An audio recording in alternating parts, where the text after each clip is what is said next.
신명기 29장 5절 6절 말씀입니다.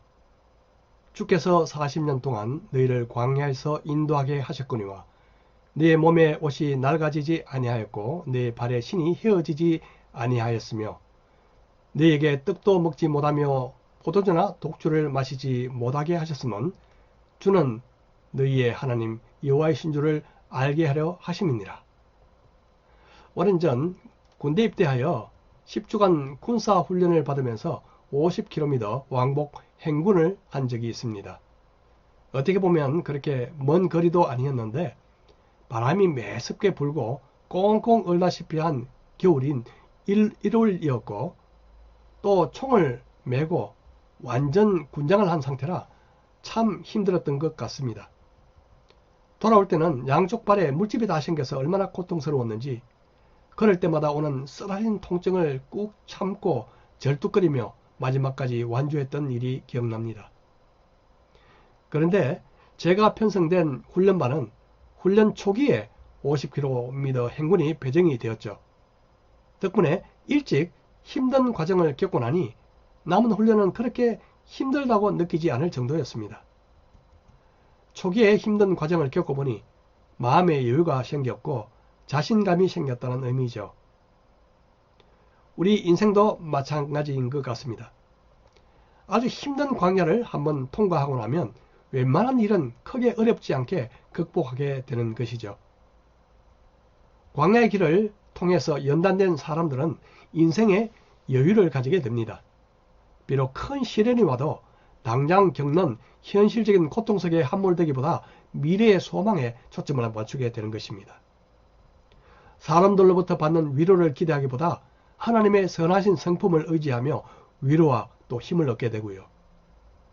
그리고 그 시련 후에는 망가진 모습이 아니라 더욱더 성숙되고 연단된 모습으로 나타나게 되는 것입니다. 광야는 우리를 낮추시고 겸손케 하셔서 다듬어지지 않은 그 원석 같은 우리를 깎으심으로 보석으로 바꾸시는 하나님의 훈련장입니다. 지난주는 이 주제를 중심으로 해서 광야의 영성을 회복하라는 제목을 가지고 말씀을 나누었습니다. 오늘은 이어서 광야에서 누리는 은혜에 대해 나누고자 합니다. 오늘 읽은 본문은 가나안 입성을 앞두고 모압 평지에서 하나님의 사람 모세가 출애굽 2세대를 대상으로 행한 설교라고 볼 수 있습니다.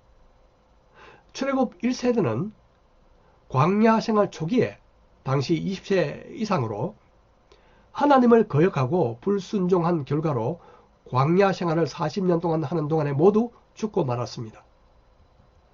따라서 출애굽 2세대는 광야에서 출생한 영아로부터 영아 60세까지였으며 그들 중 고령층은 출애굽하기 전에 애굽에서 일어난 10가지 재앙과 출애굽한 직후에 홍해 바다가 갈라지는 놀라운 하나님의 역사를 직접 목도함으로 그 하나님의 역사를 똑똑하게 기억하고 있었을 것입니다. 먼저 말씀합니다. 모세가 온 이스라엘을 소집하고 그들에게 이르되 여호와께서 애굽 땅에서 너희의 목전에 바로와 그의 모든 신하와 그의 온 땅에 행하신 모든 일을 너희가 보았나니 곧 그 큰 시험과 이적과 큰 기사를 내 눈으로 보았느니라. 광야에서 보고 경험하는 은혜가 있습니다. 물론 다른 곳에서는 경험할 수 없다는 이야기가 아니라 광야에서 더욱 특별히 경험하게 되는 은혜가 있다는 뜻입니다. 모세는 주님께서 40년 동안 너희를 광야에서 인도하셨지만 너희 옷이 낡아지지 아니하였고 너희 신이 헤어지지 않았다고 말씀하고 있습니다. 우리가 아이를 키우다 보면 먹는 것 외에 특별히 신경 쓰는 것 중 하나가 옷과 신발이죠. 어떻게 보면 가장 기본적인 필요 중 하나라고 볼 수 있습니다. 하나님께서 이스라엘이 40년 동안 광야 생활하는 동안 그들의 기본적인 필요를 모두 채워주셨다는 의미가 되는 것입니다. 그렇다면 좀 더 구체적으로 광야에서 베푸신 은혜는 어떤 것이 있을까요? 먼저 광야를 통과해야 할 넓은 땅으로 상상해보고 그 다음에 거쳐야 할 그런 정거장을 몇 군데 가정해서 생각해 볼까 합니다.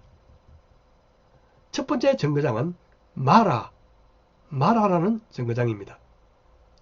이스라엘 백성들이 홍해를 건너 광야로 나온 뒤 3일 길을 걸었지만 물을 얻지 못하다가 마라라는 곳에 도착해서 드디어 고대하던 물을 발견하게 되었습니다. 그런데 웬일입니까? 물을 마셔보니 맛이 써서 더 이상 먹을 수 없는 물이었던 것입니다. 그러자 당장 불평이 모세에게 쏟아졌습니다. 우리가 이 광야에서 무엇을 마신단 말입니까? 모세는 그 말을 듣고 하나님께 부르짖었습니다. 그러자 하나님께서 한 나무를 가리키셨고 모세가 그 나무를 물에 던지자마자 물맛이 쓴맛에서 단맛으로 변하여 마실 수 있게 된 것이죠. 우리는 간혹 이스라엘 백성들에 대해 이런 판단을 하기가 쉽습니다. 얼마 전에 홍해바다가 갈라지는 체험을 했음에도 불구하고 금방 물이 없다고 그렇게 불평할까? 참 믿음 없고 수준 이하의 사람들이네. 하지만 그들의 이야기가 바로 우리 자신들의 이야기임을 알아야 합니다. 사실 우리도 똑같은 존재들입니다. 급한 일을 만나면 하나님께 부르짖다가 해결이 되면 금방 그 은혜를 잊어버리고 맙니다. 그리고 새로운 문제를 만나면 또다시 염려하고 고민하며 불평하죠. 광야 속에서 광야 같은 신앙생활을 하는 삶의 특징은 불평입니다. 끊임없이 불평을 늘어놓는 어떤 부인이 있었습니다. 그녀의 불평을 옆에서 들은 한 사람이 그녀의 남편에게 혹시 당신 부인이 직업을 가지고 있느냐고 물었습니다. 있다고 하자 어떤 일을 하고 있는지 물었죠. 남편은 자기 아내가 제조업에 종사하고 있다고 말했습니다. 그가 다시 어떤 제조업에 종사하는지 물으니까 그 대답이 불평제조업이라고 말하더랍니다. 매일 몇 시간 불평만 쏟아 놓는다는 말이죠. 그렇습니다. 광야 생활에서 가질 수 있는 가장 나쁜 직업은 불평제조업입니다. 만약 그 불평을 감사로 바꾸지 않는 한 광야에서 벗어나기가 어려울 것입니다. 감사는 선택이고 습관입니다. 광야 생활을 성공적으로 통과하는 한 가지 비결 중 중요한 한 가지는 바로 감사입니다. 어떤 궁핍에도 하나님의 공급을 신뢰하면서 감사하는 것이죠. 바울은 이렇게 고백합니다. 빌립보서 4장 11절 12절 내가 궁핍함으로 말하는 것이 아니니라. 어떠한 형편에든지 나는 자족하기를 배웠노니 나는 비천에 처할 줄도 알고 풍부에 처할 줄도 알아. 모든 일 곧 배부름과 배고픔과 풍부와 궁핍에도 처할 줄 아는 일체의 비결을 배웠노라. 어떤 일에도 자족할 수 있는 비결은 바로 감사입니다. 감사가 영적으로 배부르게 하는 것입니다. 마라에서의 이스라엘 백성들이 경험한 은혜는 쓴 물을 단물로 바꾸시는 은혜였습니다. 모세가 나무를 물에 던지라는 하나님의 말씀에 순종했을 때 기적은 일어났습니다. 그 나무가 무슨 약효가 있었을까요? 그렇게 중요하지 않습니다. 중요한 것은 순종입니다. 우리는 광야에서 순종을 통해 쓴 환경 속에서도 단 은혜를 경험하게 되는 것입니다. 순종은 우리 인생 광야길에서 쓴 물을 단물로 바꾸어 놓는 기적을 만듭니다. 두 번째 광야 생활을 행하면서 끝인 정거장은 신광야 정거장입니다. 신광야. 그들이 출애굽한 후 한 달 보름쯤 지났을 때 그들은 신광야에 이르게 됩니다. 그때 이스라엘 회중 가운데 또다시 원망과 불평이 터지기 시작했습니다. 챙겨왔던 양식이 바닥이 나자 그들은 애굽 시절 고기 가마 곁에 앉아서 먹던 때를 그리워하면서 이렇게 말합니다. 차라리 그때 하나님이 우리를 죽여주셨더라면 이곳 광야까지 나와서 굶어 죽지는 않을 텐데, 이렇게 원망했죠. 특별히 그들은 모세와 아론에게 원망을 쏟아놓기 시작했습니다. 하지만 우리는 알아야 합니다. 사람에게 대한 원망이 하나님께 대한 원망이 된다는 사실 말입니다. 겉으로는 사람들에게 원망하고 있는 것처럼 보였지만 사실은 하나님께 대한 원망이었습니다. 그래서 모세는 말씀합니다. 모세가 또 이르되 여호와께서 저녁에는 너희에게 고기를 주어 먹이시고 아침에는 떡으로 배불리시리니 이는 여호와께서 자기를 향하여 너희가 원망하는 그 말을 들으셨습니다. 우리가 누구냐? 너희의 원망은 우리를 향하여 함이 아니요 여호와를 향하여 함이로다. 하나님은 들으십니다. 우리의 모든 원망하는 소리를. 그 대상이 비록 어떤 사람을 향하는 것이라 할지라도 하나님은 자신을 향한 원망이심을 알고 계십니다. 우리는 종종 말을 할 때 하나님이 들으신다는 의식 없이 함부로 말을 뱉기가 쉽습니다. 어떤 경우는 아유 차라리 죽고 싶다, 그런 극단적인 말을 하는 경우도 있습니다. 우리는 말을 할 때 하나님을 두려워할 줄 알아야 합니다. 민수기 14장 28절에서 이렇게 말씀합니다. 그들에게 이르기를 여호와의 말씀에 내 삶을 두고 맹세하노라. 너희 말이 내 귀에 들린 대로 내가 너희에게 행하리니. 가나안 땅을 정탐하러 간 12명의 정탐꾼 중 10명이 부정적인 보고를 했습니다. 우리가 그 땅을 절대 점령할 수 없다. 그곳에는 너무 크고 강한 족속이 있고 성벽도 너무 튼튼해서 우리가 점령하는 것은 불가능하다. 그렇게 말한 것입니다. 하나님은 너희가 올라가서 취하면 된다. 그렇게 말씀하셨지만 그들은 하나님의 말씀이 틀렸습니다. 그렇게 말한 것이죠. 그 말을 전해들은 온 백성들이 그 부정적인 뉴스에 감염이 되어 함께 통곡하며 아론과 모세를 원망했습니다. 아이고 차라리 애굽에서 죽었거나 광야에서 죽었으면 좋았을 것을, 이렇게 말했죠. 그 말씀을 들으신 하나님께서는 그 백성들이 스스로 말한 것처럼 광야에서 모두 죽게 될 것이라고 말씀하셨습니다. 결국 20세 이상 성인들은 가나안 땅에 들어가 보지 못한 채 광야가 그들의 무덤이 되고 말았습니다. 우리가 뱉는 말은 모두 하나님께 책임이 있는 것입니다. 살 시위를 떠난 화살과 쏟아진 물과 한 번 뱉은 말은 결코 돌이킬 수가 없습니다. 무심코 던진 3초의 말이 30년간의 상처를 만드는 수도 있습니다. 그러므로 우리는 말 조심해야 합니다. 말할 때마다 마치 하나님의 말씀을 하는 것처럼 말하라고 성경은 말씀합니다. 우리가 다 실수가 많지만 말에 실수가 없는 사람이 성숙한 사람인 것입니다. 이스라엘의 끝된 그 실패에도 불구하고 하나님은 자비를 베푸셨습니다. 그들에게 만나를 내려주신 것이죠. 그뿐 아니라 저녁에는 고깃거리로 메추라기도 보내주셨습니다. 하나님이 내려주신 만나의 특징이 있었습니다. 아침에 이슬이 마를 때에 산이 아니고 진 주위에 내렸다가 햇볕이 뜨겁게 내리쬐면 녹아서 사라져 버리는 것이었습니다. 따라서 그들이 거둘 양식은 하루 먹을 양식뿐이었습니다.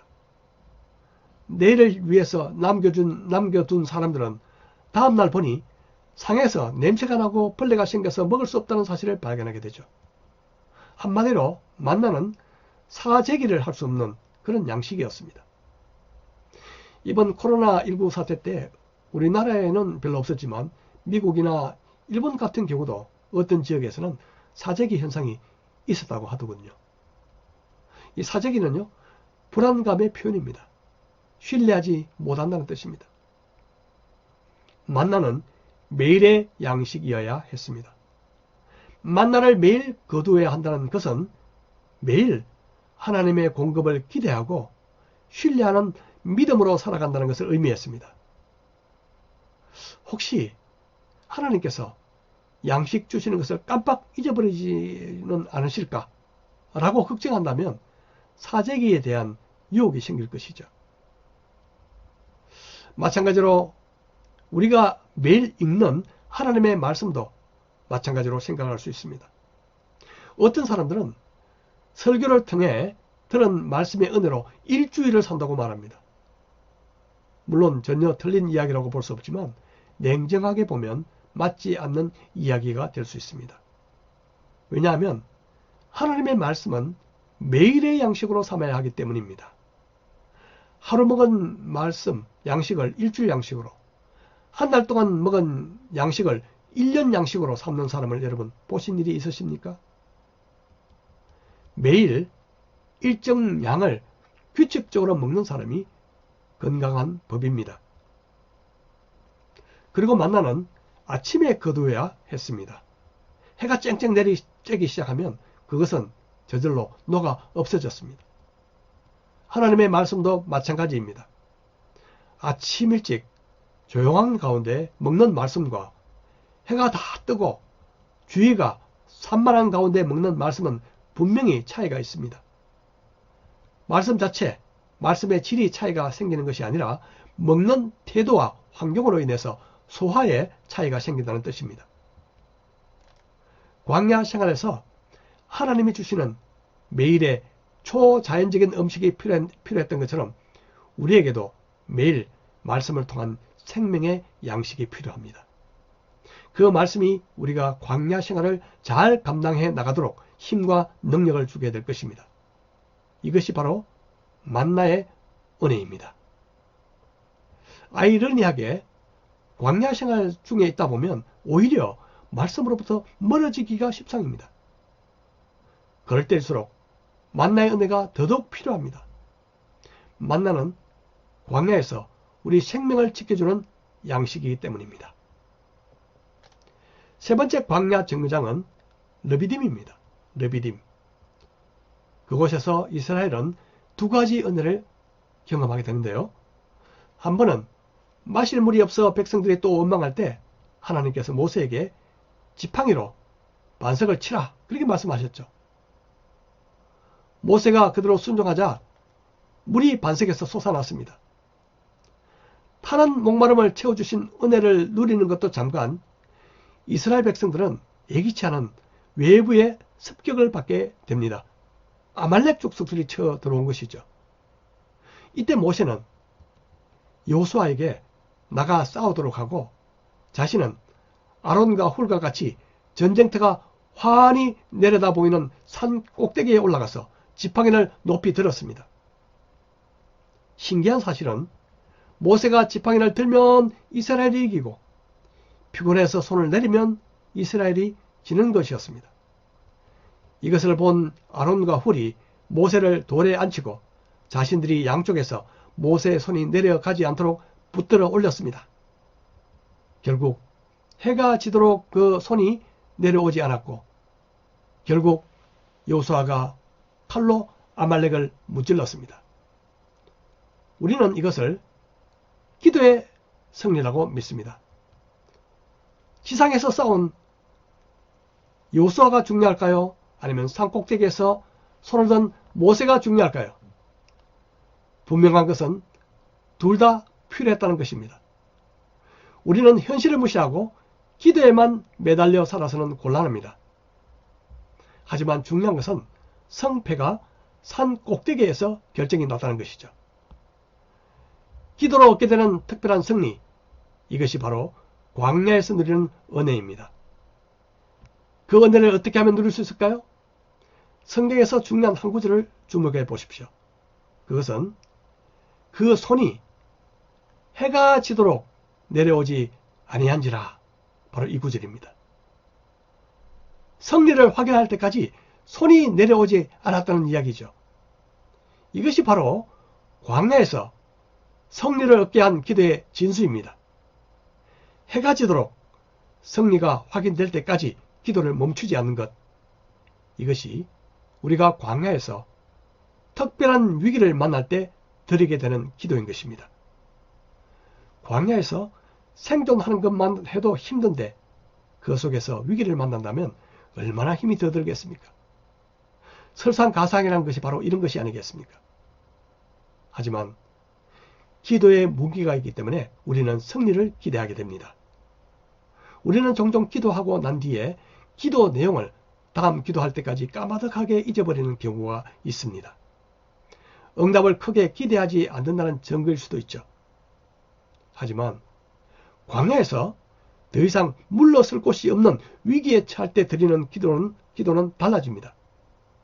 끈질긴 기도, 응답될 때까지 손을 내리지 않는 그런 기도죠. 이런 기도를 통해서 얻게 되는 승리가 바로 광야에서 누리게 되는 은혜인 것입니다. 저와 여러분의 기도는 간절하고 집요합니까? 해가 지도록 응답될 때까지 포기하지 않고 손을 드는 기도가 있으십니까?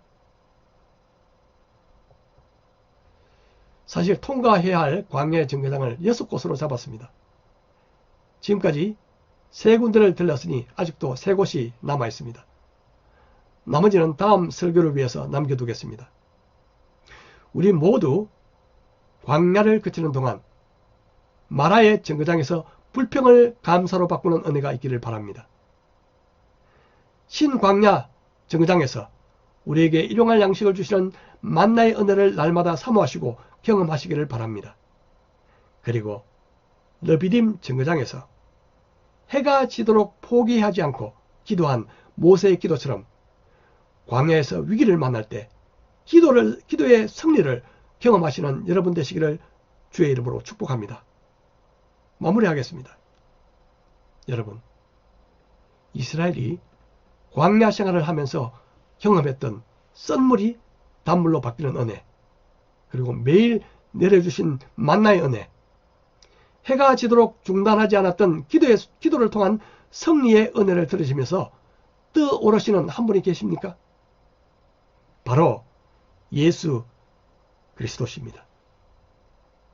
그분은 썬물을 단물이 되게 하셨듯이 손 씻는 용도의 맹물을 포도주로 바꾸신 분이십니다. 그분은 우리에게 생명을 주는 만나가 되십니다.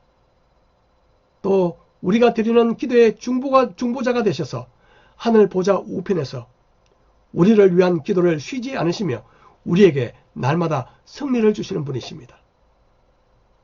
우리가 아무리 메마른 광야를 걷는다 해도 예수님께서 나와 동행하시면 충분합니다. 우리는 능히 광야를 통과할 수 있습니다. 주님이 우리의 모든 필요를 채워주시고 우리에게 언제나 승리를 주시기 때문입니다. 우리가 걷는 이 광야 같은 이 인생길에서 광야에서 내려주시는 특별한 은혜를 날마다 누리며 승리하는 삶을 살도록 우리 다같이 이 시간 주님 앞에 각자 간절히 기도 드리시도록 하겠습니다. 우리 잠시 기도하시겠습니다.